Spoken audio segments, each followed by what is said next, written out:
Coucou mes précieux, mes précieuses, bonjour, bonsoir, peu importe le pays où vous vous trouvez. Encore ici, Madame Kenfar, la daronne de la santé. Aujourd'hui, je reviens avec un sujet du comment. C'est tellement fréquent en Afrique, partout, et des personnes en pleurs. C'est vrai, j'avais déjà fait le direct sur ça. Mais pourquoi pas faire une courte vidéo pour les personnes paresseuses? Parce que je sais que vous aimez les bonnes choses, mais vous n'avez pas trop de temps, ou vous ne voulez pas consacrer trop de temps. Alors, je reviens aujourd'hui parler des mots gastriques. Je ne vais pas utiliser gastrite simplement parce que ce n'est pas une maladie en soi. Mais on va parler des mots gastriques en général et on va se focaliser sur la prévention et le traitement. Le traitement, c'est un grand mot parce qu'on va parler de la thérapie, mais je veux parler du style de vie.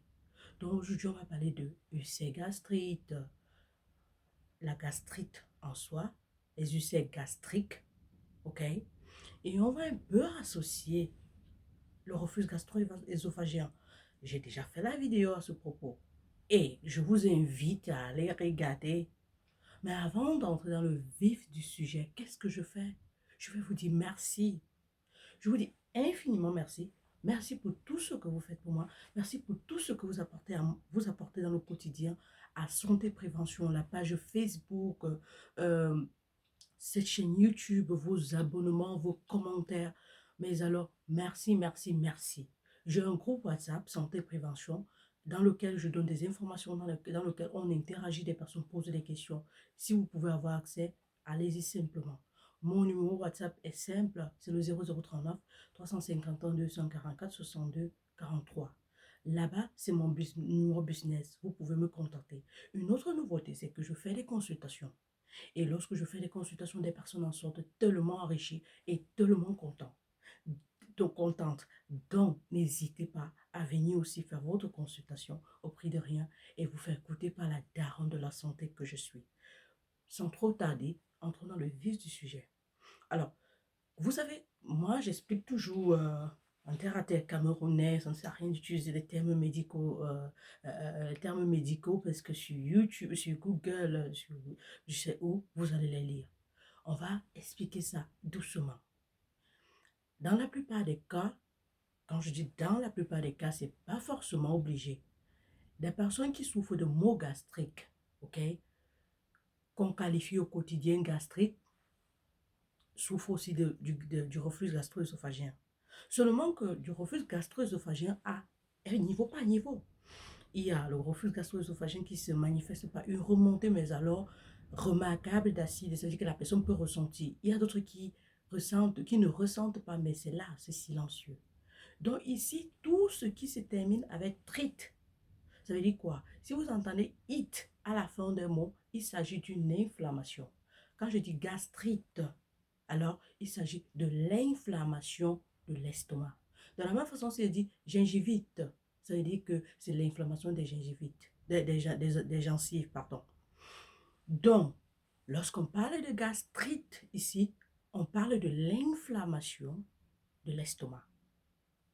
Par contre, il y a l'ulcère gastrique qui est cette particularité gastrique dans laquelle l'estomac a déjà eu des érosions. Ça veut dire que l'estomac a déjà été blessé.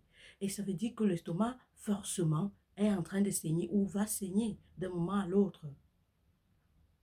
Donc ici, on va distinguer plusieurs types de gastrites, ok? Ou de maux gastriques. On va distinguer simplement une gastrite qui est causée par nos propres anticorps qu'on appelle la gastrite de Biemer. On appelle ça gastrite auto-immune. Ça veut dire que quoi? Ton corps a décidé de sécréter des anticorps contre ton estomac, contre les cellules de ton estomac. C'est dangereux. Celle-là, par contre, on peut contrôler. OK? Mais c'est une gastrite qui ne finit pas. C'est une gastrite irréversible. On peut contrôler l'alimentation, le style de vie que nous allons voir à la fin de cette vidéo. Il y a par contre une gastrite qu'on appelle gastrite aiguë. Celle-là, elle est transitoire. Ça veut dire, je peux avoir une gastrite pendant une semaine. Après, parce que j'ai eu un mauvais style de vie, ou alors j'ai eu un stress, après ça s'en va. Il y a la gastrite chronique, ok? Celle-là qui est proprement, qui peut être causée par l'hélicobacter, ok? Mais que ça dure au-delà des 6 mois. Peu importe ce que vous faites, ça ne part pas. Et il y a d'autres types de gastrite, ok? Il y a une autre qu'on appelle la gastrite atrophique. Celle-là, l'estomac, lui, il a tellement subi, ok? Au point où sa paroi commence à se diminuer. Et c'est celle-là, généralement, qui peut causer le cancer. Il y a cette gastrite qu'on appelle la gastrite antrale. Vous voyez, entre l'estomac et l'intestin, il y a une paroi qui les sépare. On appelle le pyloré. Donc, lorsque la gastrite atteint ce niveau, on appelle gastrite antrale. Toutes ces gastriques, qu'est-ce que ça vous sert à quoi, ok? Peut-être que ça vous sert à rien. Mais ça vous aide à comprendre lorsque vous essayez de soigner votre mal gastrique avant de comprendre quelle peut être la cause et ce que vous pouvez faire ou alors ce que vous pouvez dire à votre médecin. Parce que si je vous dis aujourd'hui et vous suggérez à votre médecin qui est en train de vous consulter, ça peut l'aider. Qui sait? Donc, revenons sur les causes. Les causes sont principalement deux. Mis à part les facteurs de risque, comme il faut faire la différence entre cause et facteur de risque. Les causes, c'est quoi? C'est ce qui cause, ça veut dire que s'il n'est pas là, la maladie ne peut pas avoir lieu. Par contre, le facteur de risque, c'est quoi? C'est quelque chose qui est toujours là, mais il a besoin d'une cause. Ensemble à lui, ils vont provoquer ce problème. Donc ici, nous avons deux principales causes, comme je l'ai déjà cité. Hélicobacter. C'est un bactérie qui vit normalement dans notre estomac. Je dis dans l'estomac de tout un chacun, ce bactérie vit à l'intérieur. Ce qui se passe, c'est que à un moment donné, lorsque vous avez une mauvaise hygiène de vie, ce bactérie perd ses sens et fait des choses qui ne sont pas bien. Et lorsqu'il fait des choses qui ne sont pas bien, qu'est-ce qui se passe? Il va créer tout un tas de problèmes. Nous avons la deuxième cause que j'ai déjà dit, la cause auto-immune. Ça veut dire que mon corps s'est décidé de produire des anticorps contre les cellules de mon estomac. Ce qui se passe lorsque vous avez des maux gastriques ou gastriques, c'est que la paroi de l'estomac, qui est supposée faire digérer la nourriture que vous mangez, ne la digère plus normalement. Ce qui fait que l'acide et tout ce que vous introduisez va carrément détruire la paroi de l'estomac. Maintenant, nous avons cité les causes. Alors là, on voit les facteurs de risque. Et je vous rappelle déjà que les facteurs de risque sont les mêmes facteurs que si vous enlevez, vous allez avoir la santé. On a par exemple l'alcool. Quand je conseille au quotidien de ne pas trop boire l'alcool, les gens pensent que c'est la blague. Parce que les gens disent, ah, c'est bon, c'est bon. Ok, mais quand vous souffrez déjà de gastrite ou alors de problèmes gastriques, vous revenez et je ne sais quoi faire. Pourquoi? Parce que tout ce que je vais dire, vous continuez à boire dans le secret. Donc, limiter l'alcool vous aide. Carrément. Il y a le tabac. Tout le monde ne fume pas, c'est vrai. Mais des personnes qui fument, c'est un facteur de risque pour ces maladies. Attention, il y a des fumeurs passifs. Ça veut dire que quoi? Je ne tire pas la cigarette, mais je suis là quand la fumée se volatise. Alors là, moi qui suis fumeuse passive, je suis plus à risque de maladie. Parce que le fumeur, au moins, c'est lui, il est actif, il envoie, il sort. Moi, par contre, j'absorbe non seulement de maladies gastriques, ok, mais de tout un tas de maladies. Il faut vraiment faire la différence. Il y a quoi? Ces aliments riches en épices. Oh, on sait déjà comment on est en Afrique. Hein. Si on ne prépare pas une mamie de condré avec tant d'épices, une mamie de ndolé, une mamie de sauce tomate avec trop d'épices, on ne va pas s'en sortir. On va dire, oh, c'est pas bon, c'est pas bon. Pourtant, vous devez comprendre que les épices, c'est un facteur de risque. C'est non seulement un facteur de risque, mais un facteur aggravant lorsque vous l'avez déjà. Ça irrite la paroi de l'estomac, surtout si l'estomac est touché. Ça veut dire que quoi? Vous pouvez avoir une gastrite aiguë, mais lorsque vous prenez les épices et tout ce que j'ai déjà cité, vous allez avoir une gastrite de l'autre côté, ok? Une gastrite chronique qui va se compliquer. Le stress, il n'y a plus rien à dire. Le stress, vous savez déjà que le stress, c'est la merde de tout, ok?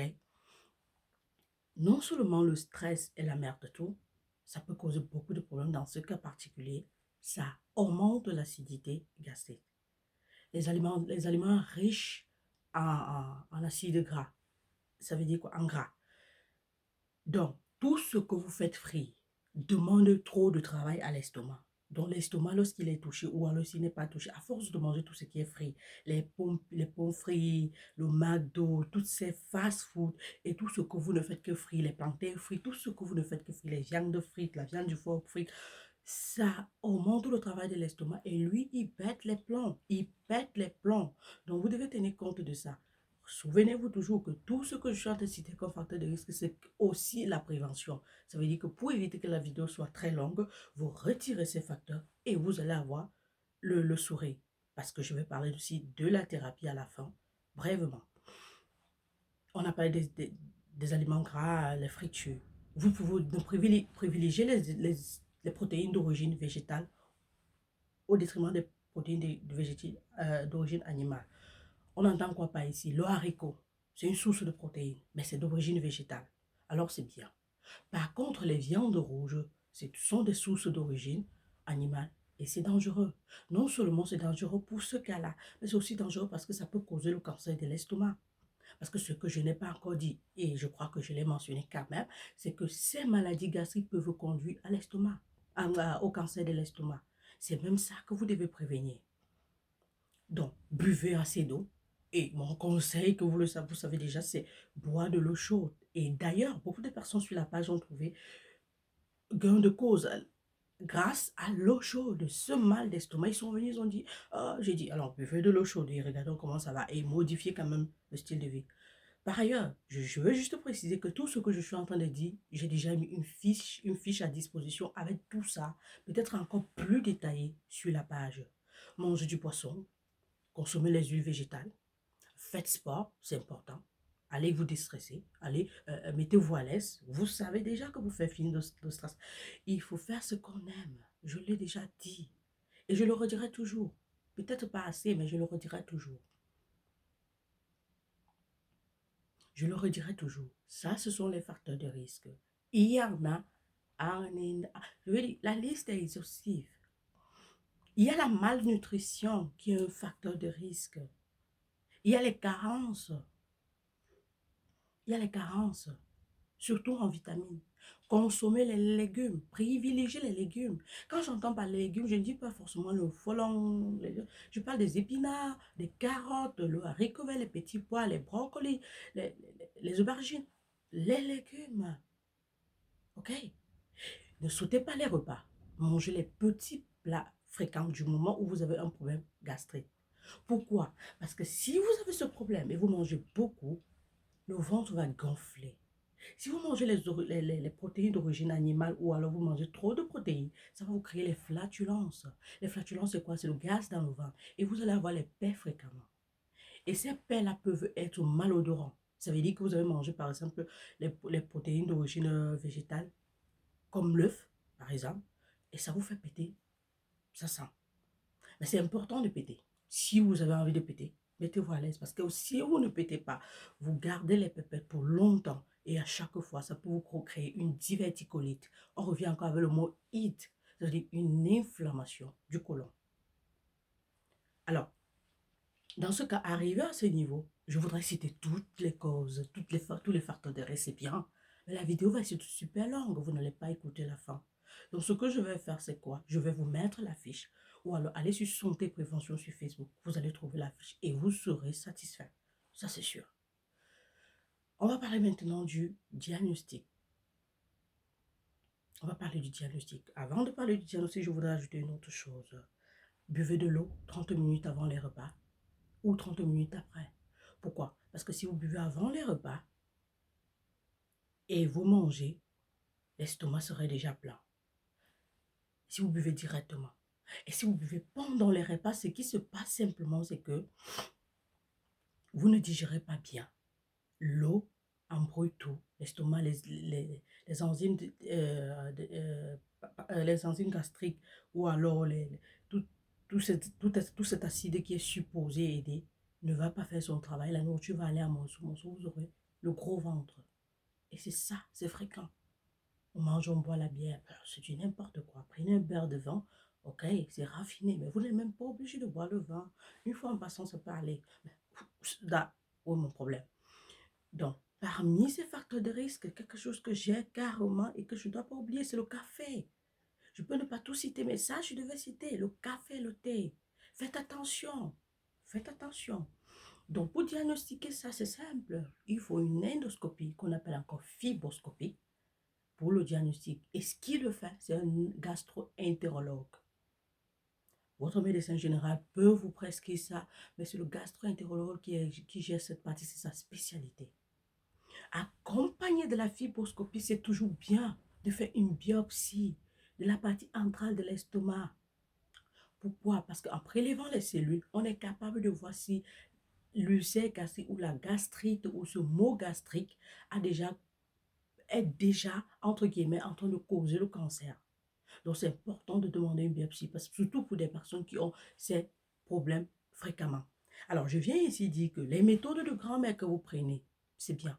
Mais dans ce cas, si vous camouflez la maladie, vous camouflez la maladie et la maladie va vous tuer.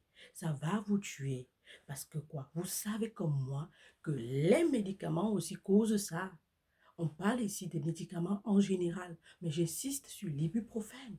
Ça vous cause les ulcères gastriques. Et lorsque vous avez les ulcères gastriques, qu'est-ce qui se passe? Vous saignez de l'intérieur. Vous pouvez mourir pour une simple hémorragie. La vidéo est très longue, mais je vais aussi se quitter en vous disant simplement que pour le traitement, c'est simple. Votre médecin va vous prescrire des antibiotiques, deux combinés, et des protecteurs gastriques. Comme peut encore dire, les inhibiteurs de la pompe protonique. On parle ici en l'occurrence de l'anzoprazole, de l'oméprazole, tout ça. Par ailleurs, il y a les antiacides comme le Malox que les gens prennent au quotidien pour masquer le mal, surtout quand c'est accompagné du reflux gastro-œsophagien et que c'est toujours très souvent accompagné. Et dans ce cas, c'est dangereux parce que vous êtes aussi en train d'altérer la structure de la paroi de l'œsophage. Si vous voulez compléter ça, regardez la fiche que que j'ai mis à votre disposition, ou alors regardez-moi en direct à ce propos. Mais jusqu'ici, la vidéo est très longue, je vais m'arrêter. Et j'espère avoir apporté quelque chose de nouveau, ou d'avoir aidé toutes les personnes qui sont dans le besoin, parce que beaucoup de personnes sont dans le besoin. Et si vous avez déjà pris plusieurs cuits d'antibiotiques et ça ne va pas, prenez simplement les gastroprotecteurs. Là, vous n'avez pas besoin de la prescription. Allez en pharmacie, demandez-les le pantoprazole, le lansoprazole, le péprazole et tout ça. Vous prenez ça et vous buvez votre eau chaude. Vous adoptez l'hygiène de vie que je venais de conseiller et vous verrez le résultat. C'était Madame Kenfa, la daronne de la santé. Mes précieux, mes précieuses, à nous revoir la prochaine fois. Bisous.